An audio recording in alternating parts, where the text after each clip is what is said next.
My name is Mira Tofuka. I am 28 years old, and I come from Togono, a small, sunlit village in Africa where life moves to the rhythm of hard work and resilience. From the tender age of 5, I learned what it meant to serve others. My parents were maids, my grandparents before them too, and it seemed like destiny had etched the same path for me. My journey has taken me far from the dusty roads of Togono to places I never imagined. First to India, where I worked in a daycare for 3 years, and now to America. Each step of the way I carried with me the lessons of humility, perseverance, and silent endurance.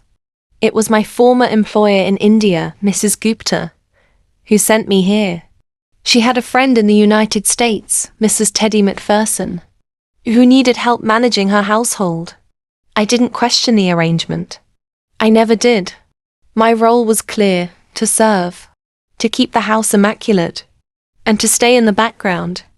Mrs. Teddy was a kind but distant woman, preoccupied with her social obligations. Her husband, Mr. McPherson, was an imposing man, tall, fair and charming, with an easy smile. But his gaze always lingered too long, and his compliments carried a weight that made me uneasy. I always had very large tits, and I knew this was always a problem everywhere I went. Women hated me for it. But this madame here seemed not to care about my plus-sized melons. And then one day, I caught him, Mr. McPherson, staring at them as they jiggled while I cleaned up the center table. He was sitting on the sofa, pretending to read a newspaper. At first I dismissed it. Perhaps I was imagining things. But as the weeks turned into months, Mr. McPherson's attention grew bolder. He would find reasons to be in the kitchen when I was cooking, complimenting my skills or my appearance. "You're a beautiful woman, Myra," he said once, his voice low, his eyes holding mine a bit too long. I have never seen a woman with such backside in my life. I was flustered and quickly turned away, focusing on chopping vegetables with trembling hands. Mrs. Teddy seemed to notice the both of us, but never said a word. Her indifference puzzled me. Did she not care? Or did she trust me to maintain the boundaries of propriety? Either way, it was a strange, silent permission that left me unsettled. I tried to keep my distance, avoiding situations where I might be alone with Mr. McPherson. But one afternoon, he found me again in the kitchen. I was cleaning up the cooker. "You work too hard, Myra," he said, his voice soft but insistent. "Come, sit with me for a moment." "I should finish this, sir," I replied, keeping my eyes on the sink. "Please, just for a moment." I turned down McPherson's offer, but without saying a word, he moved closer. The kitchen room was silent for a moment. And then he whispered in my ear, "You will do as I please." I froze right there. I couldn't move and I wasn't authorized to speak. What I felt next was a soft yet coarse finger glide up my short gown. It went straight up my thick, soft thighs. I felt a tingling sensation rush all over me, from my head down to my spine. Don't scream," McPherson whispered. "We'll be done before she arrives." Who was I to stop him? He continued, his hands caressing my thing. I held my mouth so I didn't scream out loud. I wanted to stop him, but I couldn't. He was my boss. "You are mine," McPherson said. "Just stay put." His hands pushed my leg a little more apart. And then, a finger went deep inside me. Slowly, then it began to throb. Faster and faster. I held my breath, holding on to the kitchen sink like I was holding on to dear life. I struggled not to moan, and Mr. McPherson didn't stop. He seemed to notice that I liked it. He continued, applying more force now, until I was dripping. He was done, and I could feel that he felt satisfied. Mr. McPherson smiled, taking out his hand. Then he said finally, when he was done, "We'll be doing this often from now." And he left. That was the day it began, and I hated him for it. Every now and then, when I was alone in the kitchen, my boss, Macpherson, would walk in, open up my shirt button and grab my huge melons, caressing them one at a time as I did the dishes. Sometimes he sat on the cabinet while I washed the plates, caressing and pulling my melons hard, as he scrolled through his phone with one hand. Sometimes he leaned in closer and would begin to suck on each of them. As I washed the dirty plates in the sink, all I did was bow my head and moan silently. On some days, Mr. Macpherson would stand idly beside me as I put the dirty clothes into the washing machine in the laundry room, thrusting whatever hole his fingers could find in my body. He would go on and on, without distracting or stopping my work. Other times, he just asked me to take off my clothes and stand bare, while he sat and watched as I did the dishes and mopped the kitchen, floors not wearing anything. I was his object. I dared not go against him. It pleased him.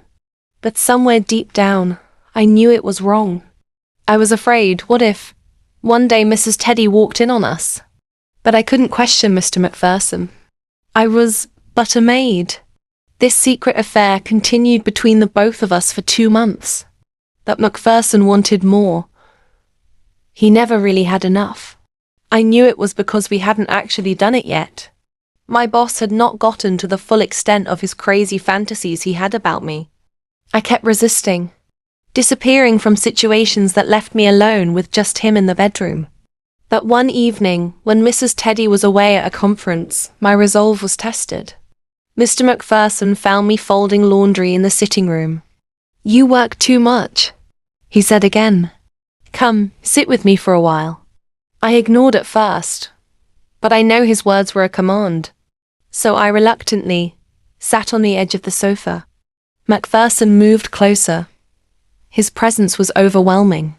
For the first time, he began talking about his loneliness, about how much he appreciated me being there. His words were flattering, his tone sincere, and before I knew it, he reached out and touched my hand. My heart raced as I pulled away, but he gently cut my face, his thumb brushing my cheek.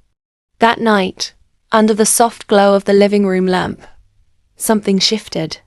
His touch was tender, his words careful, as though he was coaxing a flower to bloom. He spoke of my beauty, not just the outward kind, but the strength and kindness he claimed to see in me. And despite every voice in my head screaming at me to stop, to leave, I didn't. There was an intimacy in his gaze, a vulnerability that drew me in. We shared a night of quiet passion on the sofa, not rushed or forceful, but one that left me conflicted and filled with regret as the first light of dawn crept through the curtains. The days that followed were heavy with guilt. I avoided Mr. Macpherson as much as possible, fearing that Mrs. Teddy might sense something. But as time went on, I began to notice something unusual. Mrs. Teddy seemed distracted, often leaving the house for extended periods. Then one day, she announced that the court process was over since she filed for divorce 6 months ago. Finally, she was free to live her life. She had said that afternoon. Her words stunned me. "I'm leaving, Myra," she said, her tone calm but resolute. "I found someone else, and this marriage, it's over." She handed me a small envelope. "This is for you," she said. "A gift for your service. But also, I've decided to leave you here with my husband. Sorry, my ex-husband. You've always been more his kind of company." Her words stung, but the meaning behind them left me speechless. Was this her way of punishing me? Or was it a strange kind of freedom she was granting? Either way, when she walked out of the house, I felt the walls close in around me. Over time, something unexpected happened. Mr. Macpherson. No, John, as he insisted I call him from now on, began to treat me differently. He no longer saw me as a maid, but as a companion. He listened to my stories about Togono, about my family, and my dreams. Slowly, our relationship shifted. I was no longer the invisible servant in the background. I was seen, valued, and I dare to say loved. Today, I am no longer Mira, the maid. I am Myra McPherson, the wife of the man who once intimidated me, then charmed me, and finally cherished me. Our journey has been anything but conventional. And though it began with secrets and mistakes, it has grown into something I never thought possible. A life where I am not defined by servitude but by partnership and love. Thank you so much for watching. Please share your thoughts with us and subscribe if you like this secret confession, as there's more to come.